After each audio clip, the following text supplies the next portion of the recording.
This video is for anybody who has decided to do timing chains on their 2.5 liter Nissan engines between 2002 and I believe '08. If you put it back together and you notice you lost oil pressure, it's because you're missing that O-ring.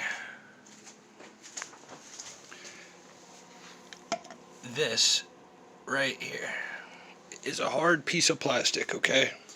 And your oil pump on this engine is right here. This is your oil pump, okay? Oil comes here, comes up, pressurizes, come out this hole. This seal needs to be right there. And you have another one too, right here. Remember, you'll lose oil pressure if that's not there, because oil will just spray right into the case, not go anywhere else in the engine. And that's your oil pressure sender unit, aka pressure gauge. So, fun facts. Don't lose this.